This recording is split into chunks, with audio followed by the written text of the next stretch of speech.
please state your name for the camera? Louis Zuccarello. Where did you grow up? Grew up in the Bronx, New York. So where'd you go to school in the Bronx? I went to school at PS 87 at one point. Then I went to St. Francis of Rome School. Then I went to Mount St. Michael High School. Keep going. Oh, yes, please, college. I went to St. John's College. And then I went to Fordham University for my doctoral degree. So what did you major in? History, and government in college, and then political science in graduate school. Why did you decide to choose those fields? Why did I decide to choose those fields? Were there any? Well, I was always interested in it. I had certain great teachers in history, one of whom we honored last Saturday with naming a classroom here at Marist after him. But I had him in high school, so he was certainly inspirational. I, at one time, entertained the idea of becoming a lawyer so that those fields were related, but I gave that up in college because I didn't want to spend the rest of my life buried in a library. I worked in a law library. So I went and got a PhD and went teaching, which probably I do more work in the library than many of the lawyers that I saw. So where did you teach? Can you, sorry to stop for one second. Just give like a 2-second pause in between asking after he stops, so we have a little dead space in between for editing purposes. Thanks. So where did you start teaching? Where did I start teaching? I started teaching as soon as I got out of college at Mount St. Michael High School. I taught there for 2 years. Then I taught at New Rochelle High School for 6 years, and then I came to Marist. How long were you a professor at Marist? 1966, I retired in 2001, and I'm still teaching here part-time. What do you teach? Political science.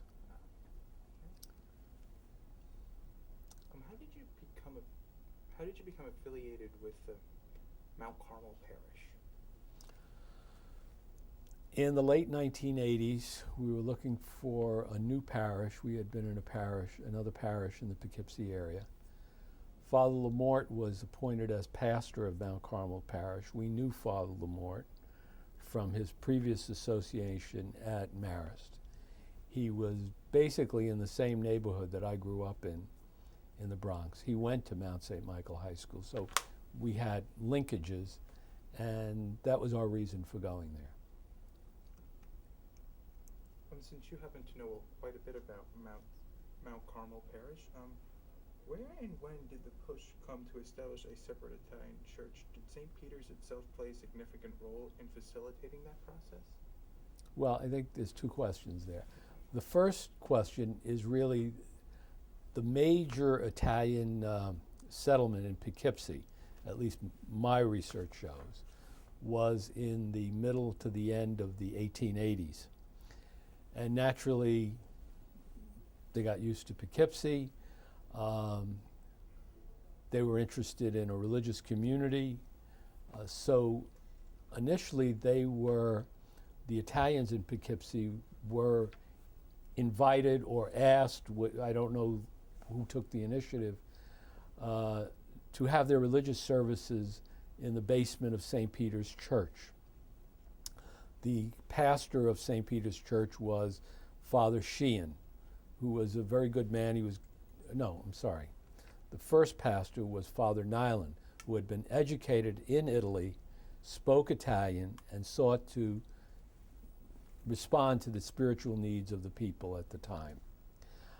He died in 1899, 1900, I don't remember the exact date, and he was replaced eventually by Monsignor Sheehan.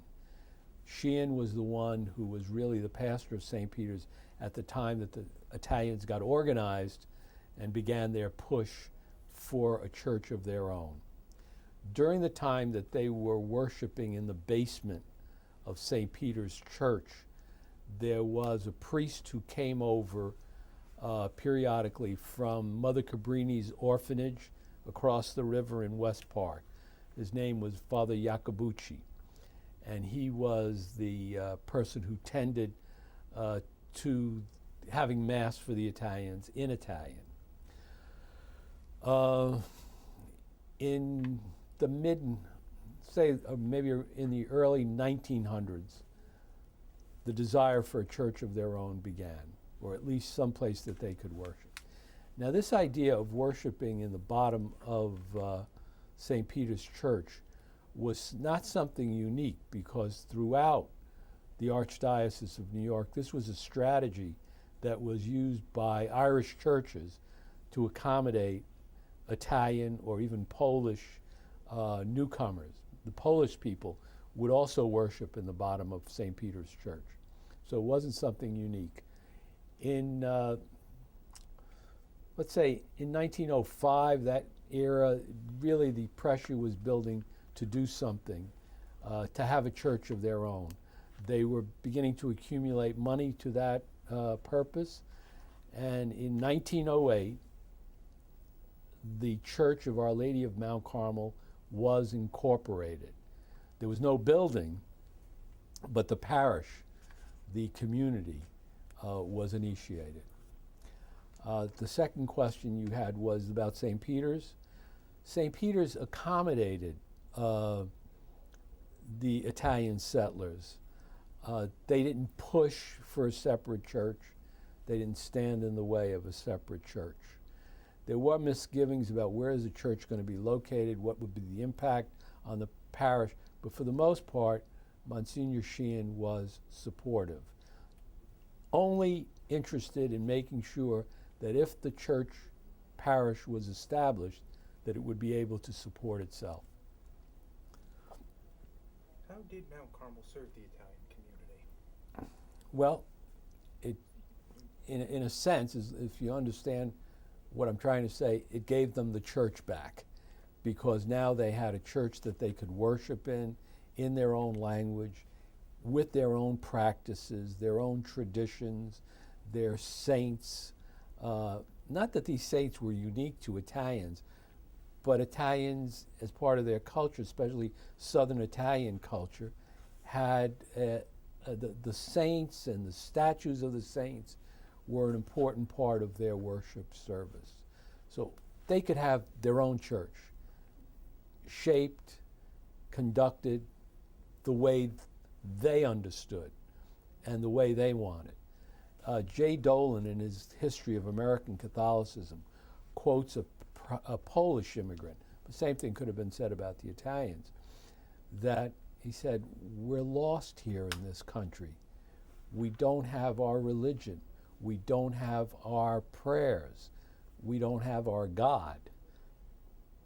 Why? Because it wasn't the culture, the religious culture that they were used to. And the Irish, who were in charge of many of the churches that these folks gravitated towards, didn't understand the cultures that they were dealing with, as the Italians and the Poles didn't understand the culture that the Irish were dealing with. So we had a failure to communicate. Oh, how did it serve? I mean, I kind of went off to that.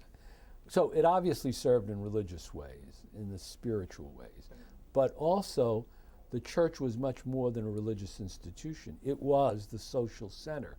It was the place where the community would gather for celebrations of feasts. It was a mutual aid society, in a sense, because people would help each other. They would know each other's needs. So it was much more than a religious organization. It was social, it was economic, it was cultural. Now, one thing you should be aware of is the challenge facing the church was that we talk about these people as being Italians. They probably identify themselves more as Neapolitans and Sicilians and people from Calabria, etc. Getting those groups to cooperate with each other, to integrate with each other, as it were, was a challenge which the church, I think, successfully achieved.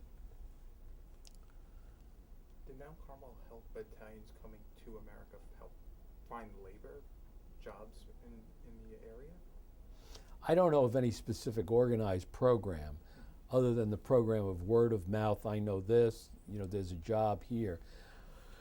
But in the Poughkeepsie area, there was a powerful padrone, and as you know, the padrone system was a system for linking up new arrivals with jobs, and so that system existed in the Poughkeepsie area. When was Mount Carmel School established, and why? The school was on the minds of the community for a while, I would say certainly in the 1920s, but the school was built, completed in 1936. And the major reason for the building of the school was so that they would have a parochial school that was comfortable with Italian culture, the Italian subculture, with the Italian youngsters, the ways of the community, which wasn't always the case when they attended public school or attended St. Peter's School, where they would be a minority in a school of a different ethnic group. So the job of the school was to help to preserve and to applaud the culture from which these youngsters came, but also to help in the process of assimilation and movement forward. Was it priests and nuns that taught, or was it the laity, or was it a combination who taught at Mount Carmel School? It was heavily sisters. I'm not aware of any priests that taught on a regular basis in the schools. And in the course of the development of the school, there were one or two lay people who did teach in the 40s, late 40s, the 50s. And then after the Second Vatican Council, you have this drop in the religious that were available to teach in the school, and the emergence of the lay people as the dominant body in the school. There were two orders of nuns that taught in the school at different times. One was the Sisters of St. Francis, which was a Franciscan order, the same order that runs St. Francis Hospital, or did at that time, and the Sisters of Notre Dame, which was an order that was not necessarily entirely in tune with the Italian American experience. They were wonderful educators, they were learned women, but as far as sensitivity to the culture, the Sisters of St. Francis, who were also excellent teachers, you know, they get rave reviews among their alumni that we've interviewed. They were more people that were closer to the identity in the neighborhood. So primarily Mount Carmel School just served the Italian community? Pretty much. In fact, a couple of months ago, I met a gentleman who had come up back to the Mount Carmel feast. He was from Florida. And he says for a while he was one of two Irish kids in Mount Carmel School. Lasted about 3 years. Speaking of the feast, when did those Mount Carmel feasts begin? Very early. They began very early in the history of the parish, so we're talking about the beginning of the 20th century. Right now, the feast is held in honor of St. Anthony, but that wasn't always the case. The original feasts were in honor of Our Lady of Mount Carmel, the feast day being July 16th, and the other in honor of Our Lady of the Assumption, feast day being August 15th. So those were the two primary feasts. There were other feasts, but those were the two primary feasts. And they were really something that became identified with the Italian community. I remember one woman that I interviewed from uptown rather than this downtown area. She said that for the most part, people kept to themselves, to their own ethnic groups. So the Irish with the Irish, the Italians with the Italians, Germans with the Germans. But one of the places where she did encounter, she wasn't Italian herself, where she did encounter Italians was at the feast, which everybody felt was something that they could go and enjoy. So did these feasts also get the outside community, outside the Italian? So there was Yes, yeah, there was that mixing that took place. it was something that people looked forward to. And is it still well attended today? Yes, it is. It is. It's still put on by the parishioners, and it is well attended. It's well attended. I don't know what else I could say about that, but it's. How did parishioners respond to when Mount Carmel was relocated in 1965? Well, in 1965, when that occurred, it was really a directive from the Archdiocesan headquarters on Madison Avenue in New York. And it was part of a restructuring that took place in general. Most of the people that I've spoken to were very disappointed with this relocation because they loved their church, which still exists now as an office building, but they loved that church. It had a lot of memories for it. It had a lot of meaning for them. Baptisms, funerals, marriages all took place within that context. It was also a very Italian church, if you know what I mean, with the statues and the murals on the walls. They were things that, they could relate to. So it was hard to take when, after all of these years and all of these memories and all of these linkages, they were told to move around the corner to St. Peter's Church. And for people from St. Peter's, it was equally difficult to leave their church, which had such a historic background, being the first Catholic church in Poughkeepsie and one of the first churches between New York and Albany back at the beginning of the 19th century. So it was tough. So does Mount Carmel still focus on just the Italian community, or did that change in light of Vatican II? Well, if you look at Vatican II occurred, the realignment occurred, and when the realignment occurred, it was part of a movement really to get rid of national parishes being ethnically identifiable parishes, so that they would be territorial parishes and really not bother about what the ethnic group was. But I mean, most of the people that attended Mount Carmel at that time were Italian. And today, I mean, the population is very diverse, but still there is that Italian heritage that people identify with that church. How has Mount Carmel changed in the last 40 or 45 years? Well, I think that among Mount Carmel has changed because the whole society has changed, the demographic has changed. So one of the things that occurred that I think other research will show is that the Italian neighborhood, which was hand in hand with Mount Carmel Church, has shrunk. Right? So it was much more extensive than it is now. It's populated by a variety of people. We have yuppies in some of the buildings there who are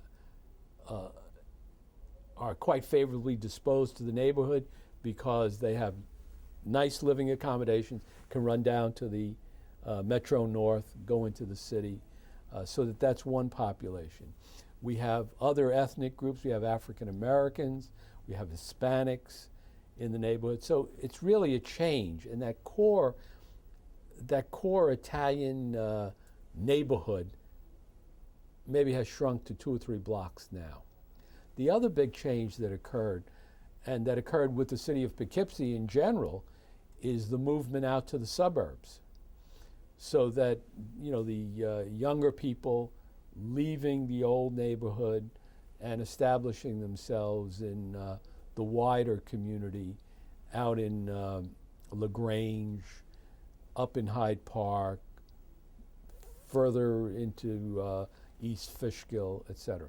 Now, a lot of those people maintained their contact with Mount Carmel, but a lot didn't, and took up church going in the area where they resided. So that's a big change.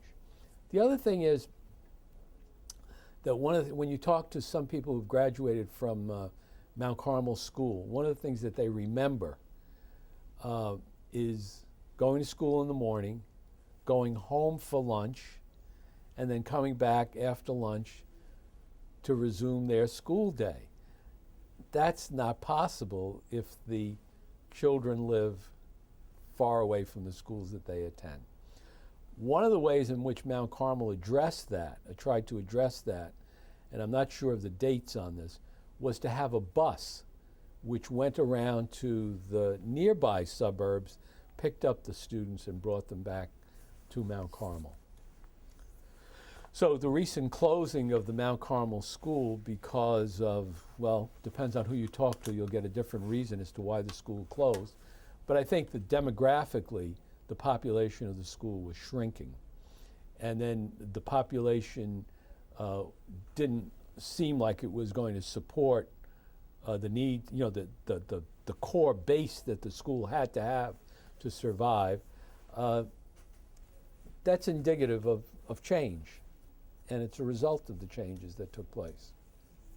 When Mount Carmel relocated in 1965, was there any rededication, or was the building renovated?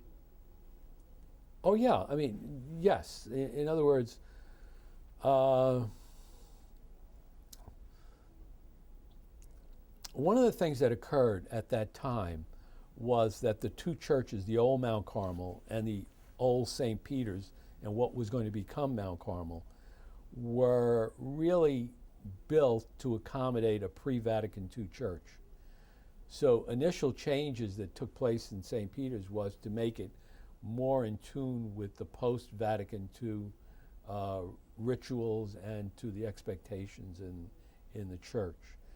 And then gradually, I would say, elements from the old church, not necessarily things from the old church, some things yes, but elements of that old style of the old church were gradually reintroduced at St. Peter's. Has anyone ever shared stories about the Poughkeepsie Railroad Bridge with you, being that you're very involved with Mount Carmel, and the Poughkeepsie Railroad Bridge itself goes just about right over the church? Has anybody ever shared any stories, or do you Sure. have any stories? Yes. First of all, there was the fact that people from the neighborhood did work on the railroad bridge. So it was one of the things that attracted laborers to this area, and whether it was a transient or permanent settlement, attached them to Mount Carmel Church, to the Italian community. So there's the stories largely had to do with people who rose through the ranks and assumed more important positions in the railroad. I mean, railroading became their life. The other story that I thought was interesting and poignant is if you look at the way the railroad bridge runs, it runs into the city of Poughkeepsie. And at certain points, it's not that far above. I think when I drive to school, I usually come along Washington Street, and that railroad bridge is, quite low. One of the things that people remember is during World War II, when the troop trains came over the bridge, that the soldiers on the troop trains would frequently drop letters to the people below, asking them to mail the letters. So that I thought that was a poignant story. And at times people would bring things if the train was, just staying there, waiting to continue on its journey. They might come and bring things to the soldiers who were there. So that was a recollection that several people did comment on. Oh, a lot of prejudice also at among the against the workers who were working on the bridge. I mean, the anti-Italian bias was very palpable. And was that ever a problem for Mount Carmel Parish? Was there anybody that used to perhaps, was there like a lot of harassment? I don't think, I can't think of it coming down to the Mount Carmel Parish level, but the stories of individuals who happen to be members of the parish. I don't know that the parish ever did anything about that, because that would have been in the earlier years when actually the parish was just in process of formation. And final question, did Mount Carmel Church ever work or help facilitate the development of the Italian Center, or is those just pretty much two separate things that happened, the formation of the church and then the Italian Center later? As I understand it, the development of the church and the development of the Italian Center, were kind of parallel. Many members who were working on the Italian Center were members of Mount Carmel Church. But as far as any kind of a coordinated effort, I'm not aware of it. I know that Father Pernicone, who was the pastor during the 1930s, encouraged, membership in and the development of the Italian Center. But as far as an intimate linkage between the two, there was overlap. There were processions that might lead from the church to the Italian Center, but they were two different spheres. Let's say from an administrative or governmental point of view, they were two different worlds. And at times, the pastor or one of the priests from Mount Carmel was the chaplain of the Italian Center, but at other times that was not true. So there was no, like our chaplain is always the pastor of Mount Carmel. It was nothing like that. Does anybody have any, do you remember anybody telling any stories? Because the bridge fire basically happened not too far away, so like about that section on the Poughkeepsie side. Did anybody from the church ever see like the fire back in 1974? Any stories? The only stories, everybody was watching it. Stuff was falling down, I think, around Talmadge Street from the bridge because of that. And, so it was something that they were affected by, but I never heard any real stories. I remember we here at Marist, most of our classes in '74 were in the Donnelly building. And if you go out that main main exit from Donnelly into the parking lot, there's a little platform there, and we were standing there watching the bridge burn. It was memorable, but I don't consider it like a major catastrophe. I guess the people that were closer probably felt that way. The bridge burned, but the bridge had been out of function for so long. In a way, there were periods of time when nobody knew who owned the bridge. They were trying to get somebody in St. David's, Pennsylvania, who allegedly owned it. You had to call a taxi stand to get in touch with. It was. I think that's an intriguing story for somebody to tell, to find out who owned the bridge at that time. Everybody said the bridge is, going downhill. They're not, they should do something about it. Well, who was the person who was going to do it? Have you actually ever been on the Poughkeepsie Railroad Bridge? Who? Yeah. No. Definitely not. I'm going to have to make a great leap to go up there. I don't like heights, but it looks beautiful. The plan, I saw the plan. It looks like a beautiful plan. Then you can also see the steeple of Mount Carmel Parish. Right, yes. But I can see that from when I come across the Mid-Hudson Bridge, when I come down the hill. I have a question. In your research, have you found that there was the bridge itself, or the construction period of the bridge, brought more Italians into the region? I've heard that. I don't have any data. Sorry, stop 1 second. If you could just make it like he asked you the question, just so it's continuous. Okay. Just look at him and you answer. All right. Sorry. Okay, sorry. I don't have any data that would really speak to that issue. You got to stop for a minute. Sorry, because it's just so natural that I realized that I corrected me, and then I was looking at it, and all of a sudden I went to the left. The best out is probably for him just re-ask. Okay. So the question is whether or not The bridge construction brought more Italians into the area. I think that it did bring more Italians into the area, but I've read things, and I don't have it in a coherent, organized way that I feel comfortable with. That there were instances where the Italians would go back to New York City, which is where they were living. Some. Other people were residents here and worked on the bridge. So they would stay here.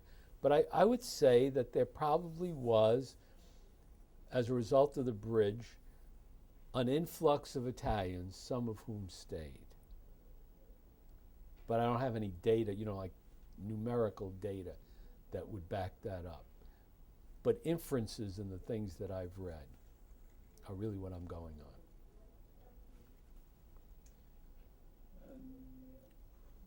That's good. Is there anything else that you'd like to add? I could sit here and talk for 2 days about it. You don't want that to happen. No. I mean, I've been researching the history of Catholics in Poughkeepsie, and right now I'm concentrating on the Mount Carmel project in order to help out with the celebration of the 100th anniversary. So we have a committee that is doing oral interviews with residents from every period of time. We're trying to distribute the interviews so that we get not only the oldest people in town, but some of the younger people, so that we get a mix of their remembrances of Mount Carmel, and make it not the classical history that so-and-so is the pastor, this is what he did, he was replaced by so-and-so, but really to try to tell it through the stories of the people themselves. And some of the stories are just great. So it's an interesting subject. How have you liked being a member of Mount Carmel Church? How do I like How being? have you liked being how long have you actually been a member of Mount Carmel Church? Since 1988, so was that 20 years? Mhm. Yeah, we've liked it. It's a very warm and welcoming church. It's a church where at least the congregation, I think, is enthusiastic about not only the religious services, but as far as bonding together. Good people that are there. The new people, I think, feel welcome, at least, in the comments that they make about why did they join the church, because they do a census for each person that joins. They felt very welcomed. And I did a series of telephone interviews with people because I was working on membership, and that seemed to be the recurring theme. People were very warm and accepting, and a good spirit prevails. And I think a lot of that has to do also with the leader. Father Lamort was a very, very innovative person in terms of bringing people together. So I think that was the beginning of my experience at Mount Carmel, and it's proven to be the case. How long was Father Lamort a pastor? Is he still pastor there? Or No, he was pastor from, I think, I'll give you an approximation, 1989 to 1999. So he served almost 2 full terms. Maybe it was 1988 to 1999. And then they had a rule in the Archdiocese, which they no longer have, that you could serve 2 6-year terms and then you were expected to move on. So he moved on to Regina Caeli up in Hyde Park. But then for personal health reasons, he had to give that up. And then he came back to Marist, where he had been earlier in his career, to become the Catholic chaplain at Marist. So, I've continued my friendship with him and relationship with him. He was replaced by Father Peter Kim, who is the current pastor. Thank you very much. Thank